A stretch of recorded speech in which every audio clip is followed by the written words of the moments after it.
So Puma threw out the rulebook when creating their latest shoe, the Fast RB-Nitro Elite. The RB stands for Rule Breaker because this is the highest stack shoe I've ever run in. It has multiple plates in there. But will you be using the shoe to run in your next marathon? Stay tuned. Quick disclaimer that I am an ambassador for Team Running Warehouse, and they did send me the shoe, but all my thoughts and opinions are my own.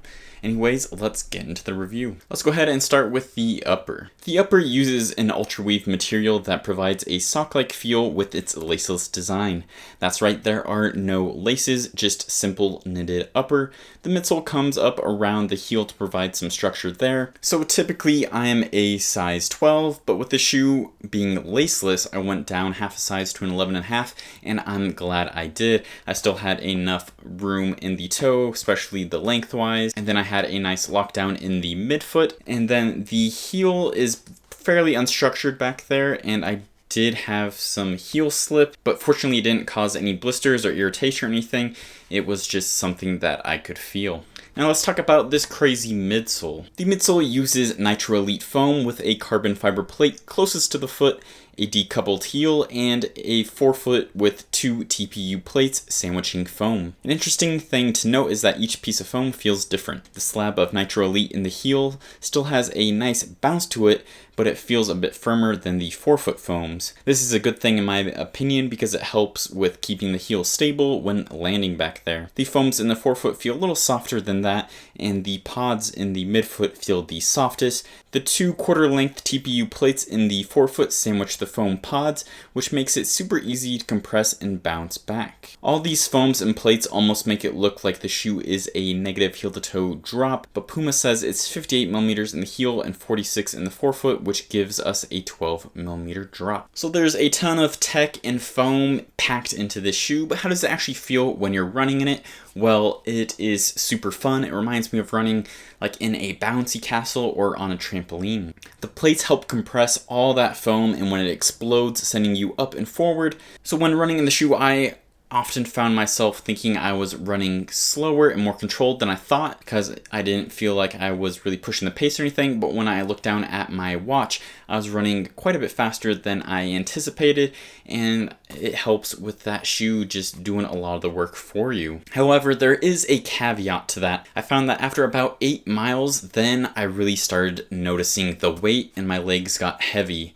That's because that this shoe comes in at 12.5 ounces in a men's size 9, which is probably the heaviest shoe I've run in quite some time. Overall though, I did think that the ride was very unique and very fun. Okay, now let's go ahead and talk about the outsole. The outsole uses Puma grip rubber for traction and durability. It covers the forefoot and has a couple of small patches in the heel. So I only have about 50 miles on this shoe, but so far I see very little wear and it's holding up great. And when I took it on gravel trails, it actually gripped pretty well on those. Alright, now let's get into the run type stoplight portion of the review where I will go over speed day, everyday long run day, and recovery day. So starting with speed day, I give this a yellow.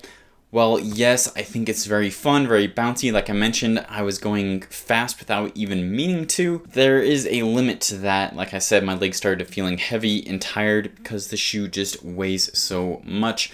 I personally wouldn't race this shoe, especially not a marathon, just kind of that heel lockdown with the lack of laces, as well as that weight. And honestly, it depends on the type of speed work too. I wouldn't put these on at the track doing some high-paced intervals, but if I'm doing just a long fartlek or progression run at marathon pace, these do feel nice. For everyday runs, I give this a yellow. Like I said, it's very fun to run in, but for me personally, I don't like doing my everyday runs in plated shoes, and I probably won't go for something a little more traditional. On to long run, I give this a yellow light as well. Because of all this cushion, you think it would make great for a long run shoe with lots of protection, and while yes, it did protect my legs from impact, that weight, like I said, kind of bogged me down, and that heel slip as well just kind of made me hesitant to take it longer than 10 miles. For recovery day, I give this a yellow. Like I mentioned, I kind of found myself running a little bit faster than I anticipated in this shoe,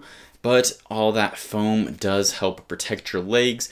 So it just kind of depends what you're looking for a recovery shoe. So like I mentioned, I found that the Fast RB is a very unique shoe, but I think its closest competitor is the Prime X2 Strung from Adidas. They both, throughout the rule book, they both have at least 50 millimeters of foam. They have multiple plates going on in there, and there are some similarities to them. Like I mentioned, I found that the foam was very easy to compress no matter the pace I was going with the Fast RB. However, with the Prime X, I found at slower paces, it was a little harder to compress that foam, but when I did pick up the pace, I was able to compress it easier and feel that bounce and that pop. The Prime X2 is also a couple ounces lighter almost than the Fast RB, and it does have laces, kind of making it a more traditional fit to it. So for me personally, if I had to choose one of these to race a marathon in, I would personally go with the Prime X2 Strung. Like I said, I have a much better lockdown with the traditional laces in there, and with it being lighter, my legs don't feel as tired over long distances. But that being said, I do find that the Fast RB is much more fun overall. So should you try and get a pair of the Fast RB for your next marathon?